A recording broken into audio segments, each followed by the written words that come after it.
Hello, good morning, ladies and gentlemen, viewers of the African Television, and welcome to yet another edition of Health Update on the African Television. Health Update is your bilingual weekly program that provides you insights on medical situations across the globe. And today we are talking about a rare congenital malformation. This is anorectal malformation. It is children born with no anal hole. From birth, this may be discovered during an ecography while the woman is pregnant or even right after the child is delivered. And this already can be corrected in Cameroon, as doctors say. With us today is a pediatric surgeon. He has had to deal with a case like this more than one time, and he knows exactly what he's going to be talking about. His name is Dr. Raoul Ndayong. We will be meeting him right after the transition.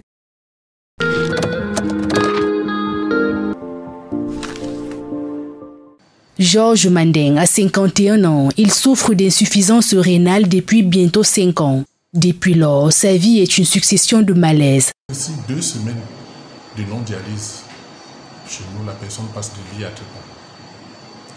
Donc, on ne peut pas supporter 2 semaines. Parce que la première semaine, tu peux encore supporter, mais la deuxième semaine, tu es obligé de rester assis, comme je suis. Une situation sanitaire qui l'oblige à s'adapter à de nombreuses contraintes de vie, surtout sur le plan gastronomique. Tout est interdit chez nous, jusqu'à l'eau. Tout ce que vous pouvez connaître. Même l'eau, je ne dois pas boire assez d'eau. Et quand je dis l'eau, si je consomme la sauce, je dois tenir compte en prenant de l'eau. Ça, donc je dois consommer moyennement de l'eau. Alors que la couverture santé universelle annonce que plus de 1230 personnes sous dialyse au Cameroun déboursent uniquement 15 000 francs l'année pour toutes les séances de dialyse. Georges confie que cette somme ne couvre que 2 séances l'année. Il ajoute que bien que non négligeable, ce taux n'amortit véritablement pas les dépenses liées à sa condition. Comme un grain de sable jeté dans la mer, puisqu'il y a d'autres dépenses qui sont liées. Je vous prends seulement l'exemple des rétros. Le rétro de 10 000 coûte 40 000 francs en pharmacie. Et des fois, il faut au moins, pour ceux qui sont anémiques, après 2 séances, vous devez prendre au moins un seul rétro. Il y a les vitamines, il y a les consultations, les examens qui doivent accompagner ça. Comme lui, de nombreux patients souffrant de maladies rénales au Cameroun sont confrontés au coût élevé du traitement. J'ai un oncle qui souffre de ça et ça coûte un peu cher. On fait souvent des réunions de famille pour ces dialyses, pour cotiser, pour ces examens de dialyse. Selon l'Organisation mondiale de la santé, plus de 850 millions de personnes souffrent de maladies rénales chroniques et ce nombre est en augmentation de 10% chaque année.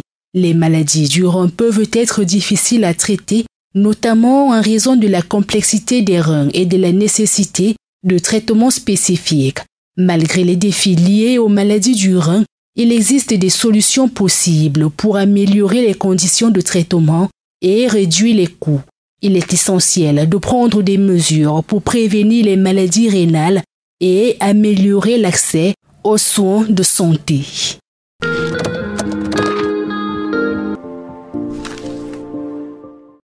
As you heard at the very beginning of this program, ladies and gentlemen, today we delve into anorectal malformations. We will be discussing the symptoms, the causes, but also methods to avert these malformations in children, newborn babies.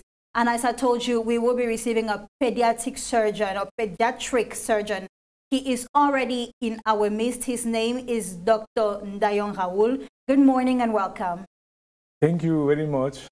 How are you doing today? I'm very fine. Very well. Yeah. Let's dive into the subject matter proper. We want to understand what is anorectal malformation. Ok. Nous pouvons définir dans ce cas les malformations anorectales comme des conséquences des anomalies de développement de la partie terminale du tube digestif qui intéressent précisément le rectum et ou l'anus.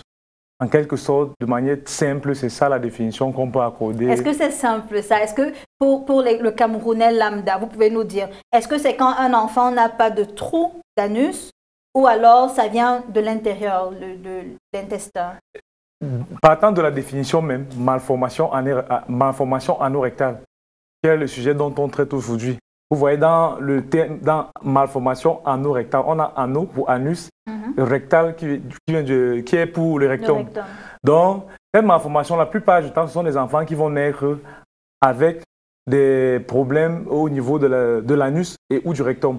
De manière plus fréquente, ce sont des enfants qui ne vont pas avoir d'orifice anal, de manière simple. Un enfant qui va naître, il n'a pas d'orifice anal. Et même parfois, lorsqu'ils ont des orifices, lorsqu'il y a la présence d'un orifice anal, ça peut être une malformation anorectale, dans ce qu'on appelle ça anus antéposé. Ou alors... C'est parce que c'est bloqué ou non, quoi? Anus antéposé, c'est-à-dire l'anus a un positionnement antérieur par rapport à la position normale, à la zone présumée anale. Ça aussi, c'est un type de malformation anorectale. En tout cas, tout au cours du programme, nous allons peut-être avoir l'occasion de juste énumérer les types de malformations. Des images de malformations anorectales. Quelles sont les causes principales de cette anomalie-là? Jusqu'à présent, réellement dit, il n'y a pas de cause clairement identifiée. Ce sont des malformations qui sont sporadiques, mais néanmoins, il y a des facteurs qui ont été identifiés. Il y a certains facteurs environnementaux, comme le tabagisme paternel, l'obésité. Paternel? Oui, le tabagisme paternel, parce qu'il y aura une notion de comptage passif. Le père qui va fumer, même maternel, tabagisme, disons simplement tabagisme, parce que normalement, tabagisme paternel, même si la maman ne fume pas et qu'elle est constamment au contact avec le papa, il y a une notion, en fait, une fumeuse passive, comme on le dit simplement. Donc il y a cette notion de tabagisme-là qui est énumérée. Il y a également d'autres facteurs comme l'obésité ou bien le diabète gestationnel. Certaines études ont révélé que ce sont des facteurs qui pourraient être impliqués. Et néanmoins aussi, certaines études plus récentes ont démontré que les enfants issus des procréations médicalement assistées sont plus sujets à faire des malformations anorectales.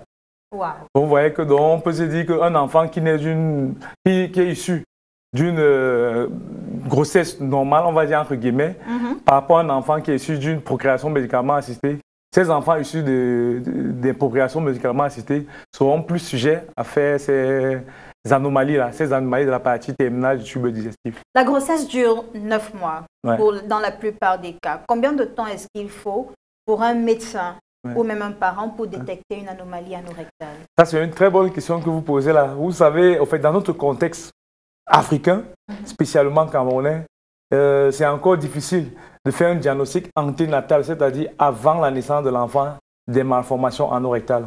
Parce que dans les pays développés actuellement, le taux de diagnostic en anténatal varie autour de 1 à 10% en anténatal. Mais ce taux est revu à la hausse lorsqu'il y a des malformations, associées. Ça veut dire quoi? Ça veut dire qu'un enfant va avoir sa malformation anorectale, mais c'est dans un cadre syndromique, c'est-à-dire associé à d'autres malformations. En ce moment-là, le diagnostic pourra être fait en anténatal à cause des malformations qui sont associées. Par exemple, le cas le plus fréquent, c'est le syndrome VACTEL. VACTEL, c'est juste l'acronyme VACTEL, grand V, grand A, C, T, E, R, L. Juste pour dire VACTEL, V, c'est pour dire anomalie vertébrale, A, anomalie anale, et C, anomalie cardiaque, T, E, trachéose œsophagène, R, anomalie rénale, et L, c'est pour LIM en français, anomalie des membres inférieurs.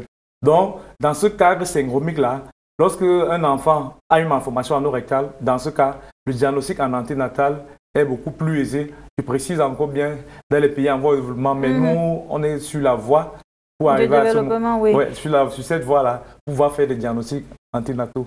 Justement, après donc, combien de temps est-ce qu'il faut quand une femme a déjà accouché son enfant et combien de temps est-ce qu'il faut pour qu'on découvre qu'il y a une anomalie? Le diagnostic même de la malformation anorectale maintenant en postnatal dépend. Il dépend parce qu'il y a différents types de malformations anorectales, comme je vous ai dit.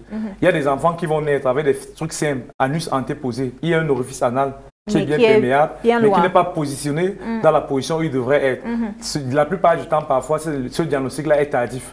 Parce qu'on va se rendre compte que l'enfant fait les selles normalement. Oui, l'enfant pourra faire les selles normalement, mais il a un problème parfois de continence, au fait. Lorsqu'il grandit en plus, on va se rendre compte que peut-être là, on va voir au fait en ce moment que c'est une malformation anorectale avec anus antéposé. Maintenant, les malformations anorectales qui sont les diagnostics les plus précoces, c'est ceux-là dont les enfants vont naître sans orifice anal. Par exemple, Quand c'est une fille qui naît, au niveau du périnée, on est censé avoir 3 trous. C'est-à-dire, normalement, il y a 3 orifices, pardon. Le premier orifice qui est censé être l'orifice urétral. Après, juste en dessous, on a l'orifice vaginal. Et plus en dessous, en arrière, on a l'orifice anal, normalement. Dès lors qu'on se rend compte qu'un enfant n'a que 2 orifices, il y a uniquement l'orifice l'orifice urétral, l'orifice vaginal, sans orifice anal. Là, c'est dans cette forme-là, le diagnostic sera précoce. Parce que c'est un enfant qui n'a pas d'anus, qui ne pourra pas émettre son méconium dès les premiers jours de vie, comme ce qui doit se faire dans la normale. Et s'il ne peut pas émettre les selles, notamment le méconium, il va avoir une distension abdominale. Il sera dans un tableau d'occlusion intestinale simplement. Est-ce que vous avez déjà eu des cas où un parent ou une femme accouche son enfant et puis elle va jusqu'à la maison avant de se rendre compte que cet enfant-là ne fait pas les selles et revient? C'est fréquent. Donc, on n'a pas découvert à l'hôpital. Oui, ça arrive, c'est tellement fréquent, spécialement dans le cas des malformations anorectales avec fistule. En fait, maintenant, la fistule, c'est un orifice qui n'est pas un orifice anal, c'est un orifice, notamment si on prend le cas de la jeune fille, c'est un orifice qui peut être situé soit au niveau de la fourchette vulvaire, soit au niveau du périnée, mais non au niveau de l'orifice, mais pas au niveau de la zone présumée anale. Oui. C'est un orifice, mais qui n'est pas un orifice anal. Notamment, cet orifice-là, étant donné que c'est la fissure, il n'y a pas de continence à ce niveau-là, vu que c'est une fissure. Dans ces cas-là, l'enfant va être capable de mettre son méconium normalement. Le méconium va sortir parce qu'il y a un orifice. Il y a un orifice. Mais lorsque l'enfant va grandir, ou bien la plupart du temps, les parents, en baignant leur enfant, se rendent compte que il y a un problème. L'orifice est trop proche du vagin que l'orifice normal, que l'orifice anal normal. La plupart du temps, ces parents-là vont venir. Et c'est après qu'on va se rendre compte que non, ce n'est pas un orifice anal normal, c'est juste une fissure. La fissure peut être à plusieurs endroits, dépendant du type. Et même chez le garçon, on a ces fissures-là. Mais aussi maintenant, chez le garçon qui va naître, la question simple qu'on pose souvent pour le diagnostic de malformation anorectale, lorsqu'il n'y a pas d'orifice anal, c'est de savoir si l'enfant, lorsqu'il a uriné, si les urines avaient du méconium. En langage scientifique, ça s'appelle méconurie. S'il y a une méconurie, comme on dit, ça voudrait dire qu'en ce moment, il y a une fissure, mais plutôt une communication, c'est-à-dire une communication anormale entre le rectum et une partie de l'arbre urinaire. La fissure peut être au niveau vésical, elle peut être au niveau prostatique, ainsi de suite. Le cas le plus tardif, le constat le plus tardif que vous avez eu à rencontrer dans votre carrière, c'est quel? C'est un cas récent, c'est une histoire qui s'est passée de manière récente. C'est une fille qui a 11 ans, c'est une jeune fille qui a 11 ans de vie. Et avec une anomalie anorectale? Avec une malformation anorectale, 11 ans de vie. C'est le cas de la fistule. Elle avait une fistule vestibulaire. Wow. C'est-à-dire, les parents quand même ont fait le diagnostic quand même. Et la maman a constaté, pour elle, la maman a constaté à 2 ans que l'enfant n'avait pas d'anus. Et de 2 ans à 11 ans? Elle a essayé de 2 ans à 11 ans. Cette maman, on ne la veut pas parce qu'après avoir causé avec elle, elle a essayé de faire ce qu'elle a pu. Elle s'est rendue dans les structures sanitaires. C'est une maman qui vit dans, je vais dire, région du sud-ouest. Oui. Elle a essayé de se rendre à l'hôpital à maintes reprises. Elle a consulté. Mais après, c'est pour démontrer à quel point la pathologie n'est pas connue. La pathologie de malformation anorectale n'est pas connue. C'est vrai que c'est l'apanage du chirurgien pédiatre. Mais cette maman n'a pas eu l'occasion de rencontrer un chirurgien pédiatre très tôt. Donc cet enfant, notamment, je vous dis qu'elle avait 11 ans. Qui dit fissure, ça veut dire que l'anus, en fait, pas l'anus, elle avait un orifice où les selles passaient quand même. Et la chance de cet enfant, c'était juste que la maman avait découvert par intuition qu'il faudrait qu'elle donne une alimentation riche en fibres à l'enfant. Je ne sais pas comment elle a su. Et il ne fallait pas que l'enfant soit... Ouais, peut-être Google. Il ne fallait pas que l'enfant soit constipé. En ce moment, ça devait être difficile. Mais l'enfant avait ce problème de constipation. Donc, de manière systématique, la maman essayait de donner une alimentation riche en fibres à cet enfant. Jusqu'à 11 ans, comment elle a pu arriver là? Parce qu'il y avait la fissure, il y avait la zone. Mais le problème, cet enfant était incontinent. C'est un enfant à 11 ans qui allait à l'école avec les couches. Donc, vous pouvez voir l'impact social qui est un peu difficile. Et c'est une petite fille aujourd'hui qui a été opérée. Avec succès, qui va très bien. Et on pense toujours à elle chaque fois avec mon collègue, parce qu'elle était opérée. J'ai fait un clin d'œil à mon collègue, Dr Ngok Georges. On l'a opérée. Et puis, chaque fois quand on recevait cet enfant en consultation, en préopératoire, parce que le tout n'est pas la chirurgie. Oui. Elle, là, c'est un enfant qui doit être suivi au long cours, en post-opératoire, au long cours. parce qu'elle a une malformation anorectale. Oui. Qui dit malformation anorectale dit potentiellement une atteinte des nerfs, de la filière nerveuse, donc probablement elle peut avoir des problèmes de continence. En tout cas, pour ne pas sauter pour ne pas aller vite en besogne, cet enfant nous a dit qu'elle n'aurait jamais rêvé déféquer par les voies, non pas une voie normale. En fait, ça a été vraiment un plaisir de voir, parce qu'elle peut s'exprimer, elle a quand même 11 ans, elle fait la classe de 4e, et très intelligente, donc voilà une vie de sauver. C'est l'occasion de dire que la médecine est un très beau métier. Après ouais. Dieu, c'est le médecin. Non, bon, est-ce qu'il y a des symptômes comme d'autres anomalies? Est-ce que ça fait mal? Est-ce que... Pas du tout. La malformation anorectale ne fait du tout pas mal, surtout dans ces cas avec fistule. Mais c'est la présentation clinique qui fait la différence. Comme je vous ai dit par exemple, dans le cas de malformation anorectale sans fistule, ça veut dire qu'il n'y a pas d'orifice anal, il n'y a même pas de fistule. L'enfant n'est pas capable de mettre, quand c'est le cas du nouveau-né, les méconiums, c'est-à-dire les premières selles. Pas moyen de mettre ce méconium-là. S'il n'est pas capable de mettre le méconium, il va avoir juste une distension abdominale progressive qui va s'installer. Et progressivement, si ça a perdu, l'enfant va se présenter à un état de détresse respiratoire à cause de la distension abdominale. Et dans la plupart des cas, ce sont les enfants qui se présentent dans un tableau d'occlusion intestinale. En ce moment, un geste chirurgical en urgence de dérivation des selles doit être posé. Ce n'est pas la correction qui se fait en ce moment.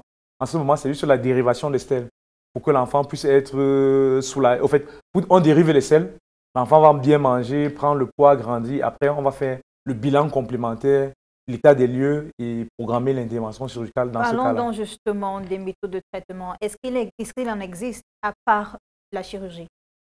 Ce n'est que la chirurgie dans les malformations anorectales. Maintenant, dans la chirurgie, il y a plusieurs types de traitements qui peuvent être proposés.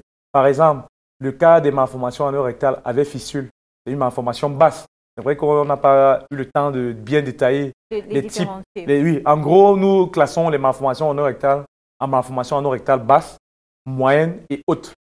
Donc, ceci est dit, dans le cas des malformations anorectales basses, les malformations avec fistule, plusieurs traitements peuvent être... chaque équipe a son traitement qu'il fait. Il y a des équipes qui vont faire les dilatations de la fistule. C'est-à-dire, la fistule, ce n'est qu'un orifice qui est très petit, qui est très fin, ce n'est pas l'anus. Il y a des équipes qui préfèrent dilater la fistule. Dilater, c'est-à-dire introduire des dilatateurs appropriés avec des dilatateurs de taille progressivement croissante jusqu'à obtenir une fistule suffisamment perméable avant de faire la chirurgie.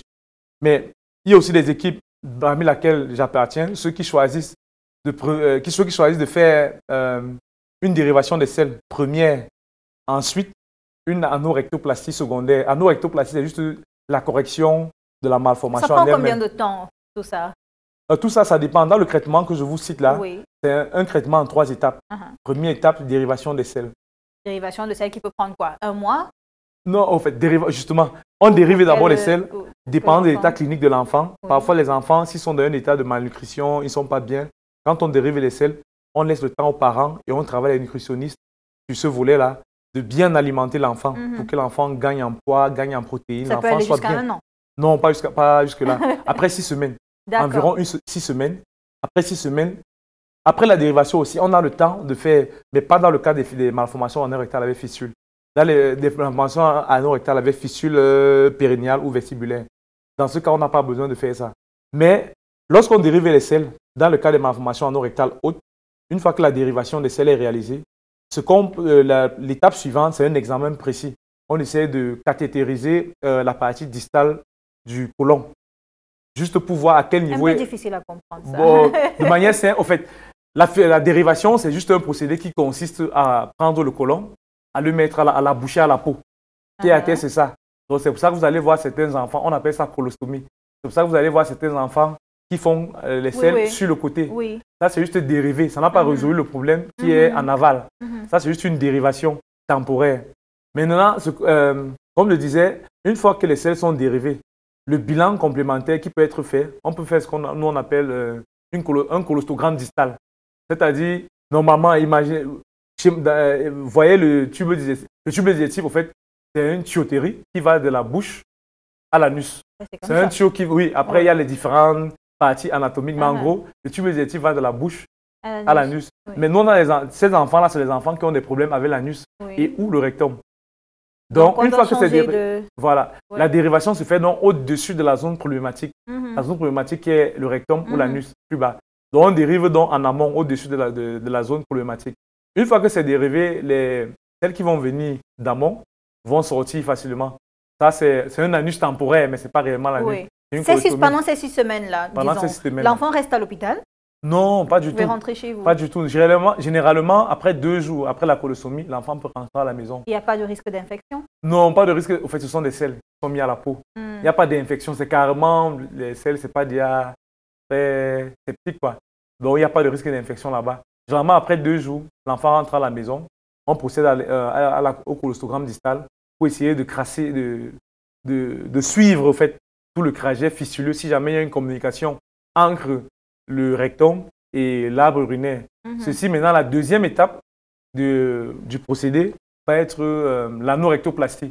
C'est-à-dire, il faudra réparer cet anus-là, créer, au fait, le néo-anus. Et comment on le crée? En fait, on crée le néo-anus dans la zone présumée anale. La zone présumée anale, c'est une zone qui est au milieu d'un centre sphinctérien. C'est-à-dire, en fait, c'est un peu plus complexe, mais en fait, il faut créer le néo-anus au milieu du complexe des muscles, au fait, pour le besoin de continence future. Parce que le tout n'est pas de créer un orifice anal. C'est pas juste un trou, oui. C'est pas juste un trou, parce que le trou doit être continent. Continent veut dire qu'il faut que l'enfant soit capable de contrôler les selles. Malheureusement, dans les malformations anorectales hautes, ces malformations sont associées à un grand risque, en fait, à un grand pourcentage d'incontinence.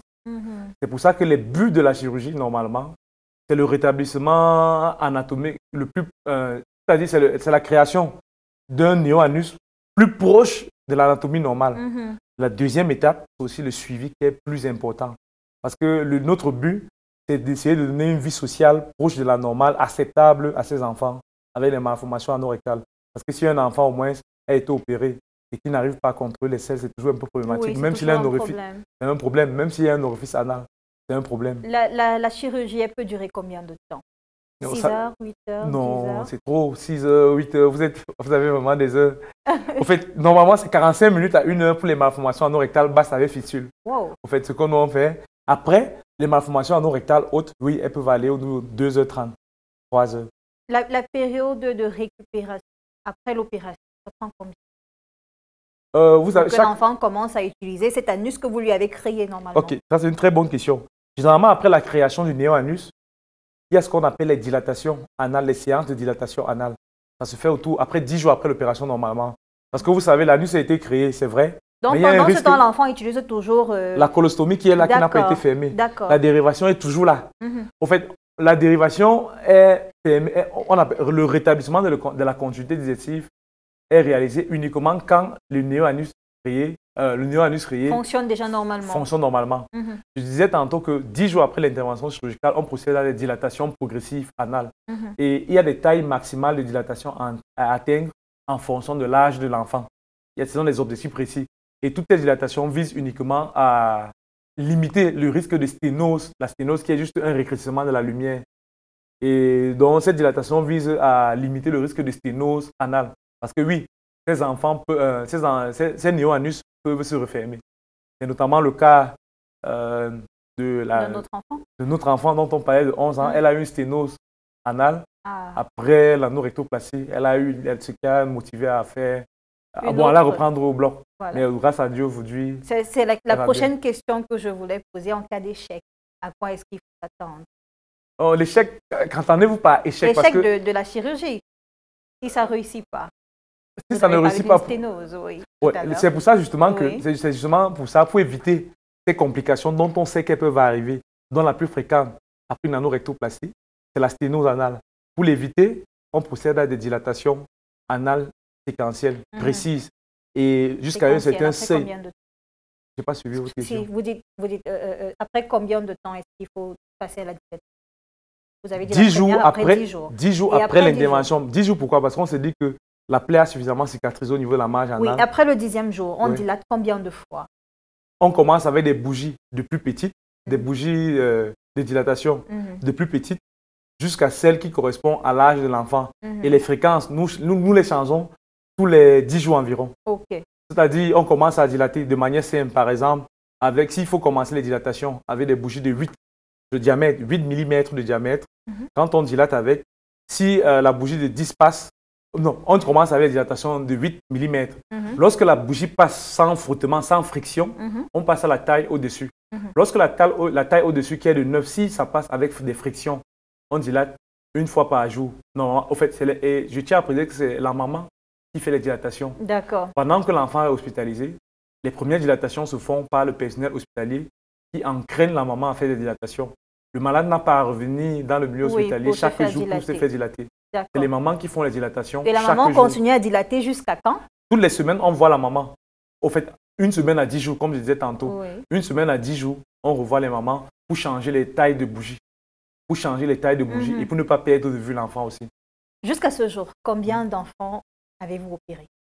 De malformations anorectales? Oui, de malformations anorectales, oui. Jusqu'à ce jour, depuis le début de ma pratique, je ne vais pas compter les malades. Les malades opérés, quand je n'étais pas encore totalement chirurgien pédiatre, jusqu'à ce jour, j'ai juste, parce que je suis un jeune chirurgien pédiatre, j'ai une quinzaine de malades opérés de malformations anorectales. Une quinzaine? Oui, une quinzaine. Tous avec réussite? Oui, tous avec réussite, parce que les enfants vont bien, les enfants ont leur anus, mais qui continuent d'être suivis, parce que nous, on les suit jusqu'à un certain âge, jusqu'à un certain âge d'acquisition de la propriété. Ça veut dire les enfants jusqu'à vers 3 ans commencent à dire peut-être maman, j'ai envie d'aller faire popo. Voilà, nous les suivons jusqu'à ce moment-là et pour toujours, bon, jusqu'à peut-être 15 ans normalement. Congratulations. Après, au fait, c'est vrai que on espace le suivi. Le suivi sera plus rapproché les premières années, les premiers mois après l'opération et après réellement espacé. Au fait, c'est un lien qu'on tisse avec les parents parce qu'on est avec. Et ça, c'est pour toujours? C'est pour toujours. Parce que la maman va constamment vous appeler, docteur, l'enfant là est constipé. Parce que généralement, c'est un problème, elle est constipée. Docteur, l'enfant là, ça ne va pas, elle a ceci. Donc, il faut toujours les voir constamment pour ça. Mais la complication la plus difficile à prendre en charge quand même, c'est l'incontinence, le problème d'incontinence. C'est pour ça que le suivi est... La chirurgie, c'est très bien, mais le suivi est aussi capital. Pour ce suivi-là, donc, est-ce que vous avez des conseils post-opératoires que vous pouvez donner à des malades qui n'ont pas été opérés chez vous? C'est vrai que chaque médecin donne ses conseils, mais la généralité... En fait, il n'y a pas de médecin qui opère et qui abandonne le malade dans la nature. Il n'y a pas de chirurgien pédiatre, ça n'existe pas. Tout chirurgien pédiatre qui a réalisé son intervention, son anorectoplastie, va toujours suivre son malade, au fait. Et quand il suit son malade, le malade va avoir ses complications qui sont propres au malade. Et le chirurgien est là pour ça. Parce que la chirurgie, c'est très bien beau aussi. Le chirurgien aussi, c'est la gestion des complications qui arrivent. Donc, pour donner les conseils en gros, juste aux malades, mais la plupart du temps, on fait tout pour dire aux parents d'éviter la constipation. Alimentation riche en fibres, à un moment donné, après l'intervention aussi, on les donne des régimes aussi un peu laxatifs, parce qu'il faut faire la différence. Aussi, en fait, donc en gros, il n'y a pas de conseil de groupe à dire, vous avez été opéré, n'allez plus sur votre chirurgien, appliquez ce conseil. Je pense qu'il n'y a même pas de conseil. Le conseil, c'est de continuer à suivre le chirurgien qui a fait l'intervention. Et le conseil donc à ces parents qui viennent de recevoir le diagnostic de leurs enfants? En fait, c'est vrai que vous savez, dans d'autres cieux, l'annonce du diagnostic est toujours une étape qui est importante. Parce que ce n'est pas un truc facile d'annoncer à un couple, à des Malheureusement, ce n'est pas tout le monde qui sait ça. Dernièrement, j'étais à l'hôpital et puis on vient de dire à une dame, ta femme est morte, tu fais quoi? À un monsieur, ta femme est morte, tu fais quoi ici là? Nous travaillons, je pense pourtant, c'est toute une école. Il faut savoir annoncer. Je pense sincèrement que la médecine au Cameroun est en train d'avancer et qu'il y a certains aspects, comme ce que vous dites là, le volet psychologique est important. C'est pour ça que nous, chez nous, nous travaillons. Quand je dis chez nous, c'est-à-dire, parce que moi, je travaille avec Bingo, les hôpitaux Bingo. Nous avons tout un personnel. Les Baptistes. Les Baptistes, voilà. Nous avons tout un personnel dédié à cela.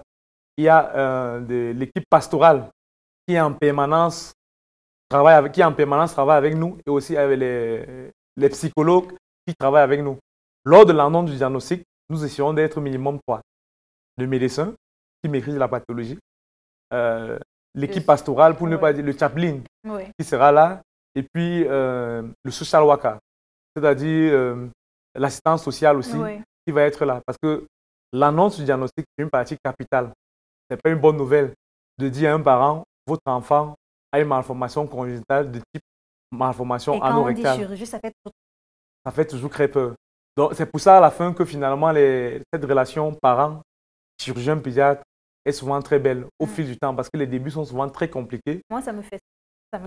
Voilà, donc c'est un peu ça. Donc, l'annonce du diagnostic est capitale. Capitale, au fait, c'est aussi important que la chirurgie, j'ai envie de dire. Parce qu'un parent qui a bien compris le process, ce qui va se passer, c'est un truc qui va se passer pendant des années. Ce n'est pas juste opérer. Par exemple, un enfant qui a une appendicite, on opère, après un mois, on les revoit, après c'est fini.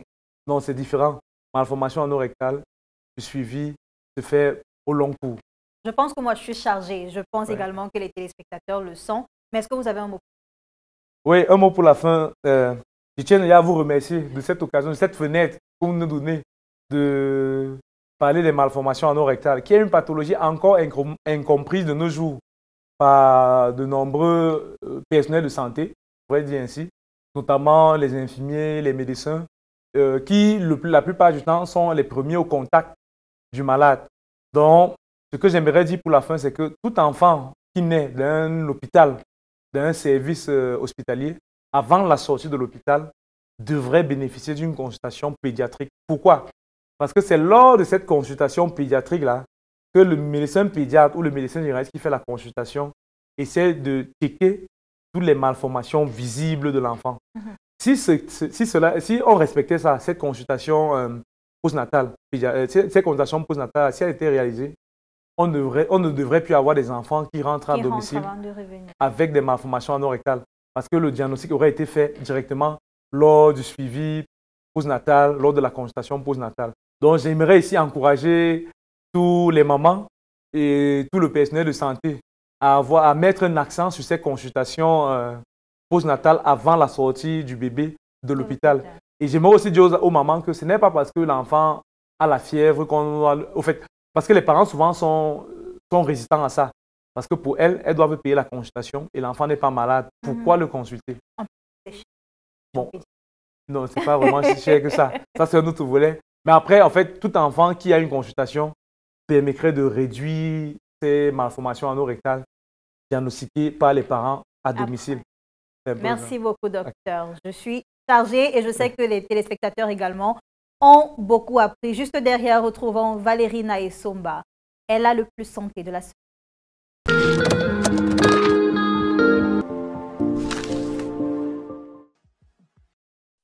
Petite plaque arrondie de quelques centimètres, siégeant sur le visage, parfois à l'intérieur des cuisses, des bras ou sur des zones de frottement, la date est une tache claire présente sur la peau due à un manque de lipides au niveau de l'épiderme. Cette lésion bénigne touche particulièrement les peaux sèches et sensibles, d'où sa fréquence chez les enfants et les seniors. Nous vous proposons quelques solutions naturelles pour venir à bout de cette affection de la peau. Le gel d'aloe vera est très efficace pour apaiser et finir les taches de date, car connu pour ses vertus hydratantes et anti-infectieuses. Le beurre de karité, riche en vitamine A, notamment, il aide la peau à retrouver son élasticité. Il suffit de faire fondre un petit morceau au creux de la paume, puis appliquer un léger massage circulaire 2 fois par jour jusqu'à obtention du résultat. L'huile essentielle de géranium rosa. Très prisée pour ses vertus cicatrisantes, cette huile est un antifongique puissant. Appliquez 2 gouttes sur la date, 1 à 2 fois par jour, pendant 7 jours.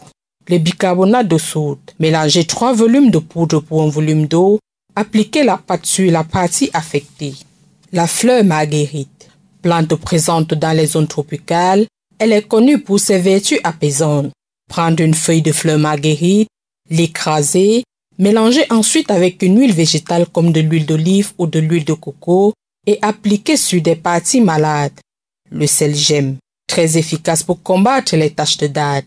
Il suffit d'écraser un bout de sel gemme, mélanger avec du jus de citron, puis frotter sur les zones affectées 2 fois par jour pendant 3 jours. La pierre jaune. Alliée importante dans la lutte des maladies de la peau, elle réagit positivement pour la date. Pour cela, la rendre en poudre, mélangée avec de l'huile de palmiste noire et appliquée sur les zones affectées. Le jus de citron, connu pour ses propriétés anti-inflammatoires et antiseptiques. Il permet d'éliminer la date efficacement. Éviter et prévenir la date passe également par une hygiène saine. Pour cela, nous vous recommandons d'utiliser du savon de toilette au pH neutre pour son bain. Se rincer à l'eau claire après un bain ou une séance de natation. Bien protéger sa peau du soleil lorsqu'il fait chaud ou lorsqu'il fait très froid. Si malgré toutes ces méthodes naturelles, les taches de dartre ne disparaissent pas, nous vous recommandons de vous rendre chez un professionnel de la santé qui pourra mieux vous conseiller et vous donner un traitement adapté. Voilà qui met fin à notre astuce cette semaine. Rendez-vous la semaine prochaine pour une nouvelle astuce.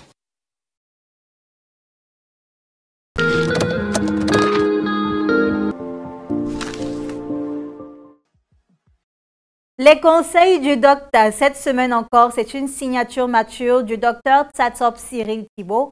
Regardons plutôt. Salut, moi c'est le docteur Tsatsop et aujourd'hui je suis là pour vous donner un autre conseil. Alors, si vous êtes à la maison, surtout avec un enfant qui commence à avoir des douleurs au niveau du ventre, en particulier autour du nombril, et si cet enfant commence aussi à avoir des nausées, des vomissements et peut-être aussi de la fièvre. Quand je parle de la fièvre, c'est la température du corps qui est au-dessus de 37,3 degrés. Alors ne perdez pas de temps, s'il vous plaît, amenez cet enfant directement à l'hôpital pour faire l'échographie. Parce que très souvent, ces signes-là peuvent être dus à une appendicite. Et plus de temps vous perdez, plus ça devient très compliqué de pouvoir réagir. Parce que quand vous perdez le temps, finalement, nous sommes obligés de faire une opération chirurgicale qui très souvent peut être compliquée si on a perdu trop de temps. C'était votre docteur. On dit merci docteur et je vous donne rendez-vous pour une prochaine vidéo et des prochains conseils. Thank you, doctor, and see you next week if God wills. It is on this note, ladies and gentlemen, that we draw curtains on today's edition of Health Update on the African television. We are hoping that you learned a thing or two. We are grateful for your keen attention. There is a number right below your screens through which you can get to us for various proposals of topics to discuss, but also medical doctors that you want to see on our set. Don't forget to follow us on our various social media handles, notably on Facebook at Health Update Vision 4, but also on YouTube and X at Diana_Ngwang. Meantime, stay connected to the rest of the programs of the African television because the best is yet to come. Good morning from Yaoundé.